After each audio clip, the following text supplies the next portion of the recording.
Let's cross live to Melbourne and speak to David Mann. David is the Executive Director of Australia's Refugee and Immigration Legal Centre. Good to have you with us, David. Just first, let me get your view briefly on these new laws announced by Kevin Rudd. Look, they're a fundamental repudiation of Australia's long-established commitment to protecting refugees that come to Australia instead of expelling them to dangers elsewhere. This is a very deeply concerning development, and one that is likely to place women, children and grown men alike who come to Australia seeking asylum in a situation where they're expelled to Papua New Guinea, in a situation where they may well face serious dangers. David, you speak of dangers, but there is the argument that, in fact, this is done to protect the lives of asylum seekers. Just last week, we saw deaths. At least 4 people died on a boat carrying asylum seekers to Christmas Island. So isn't it better that this is done rather than people take this perilous and very dangerous journey? Well, firstly, it's absolutely tragic to see people losing life at sea, as we have done on a number of occasions, in fact, far too many occasions.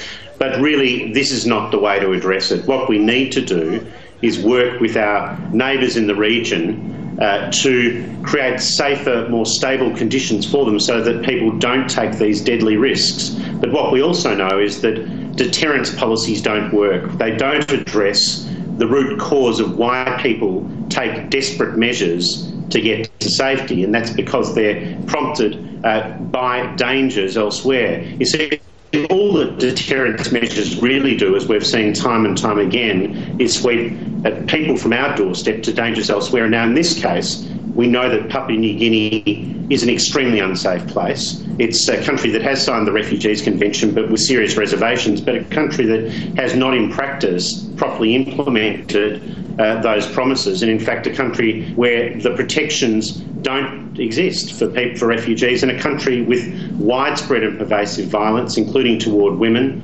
endemic corruption and human rights abuses are rife. So you're from the Legal and Refugee and Legal Immigration Centre. What will your next steps be? Will you be challenging this legally? Look, I don't want to speculate on any legal challenges at the moment, but what I can say is that this policy constitutes a violation of Australia's legal and moral obligations toward refugees.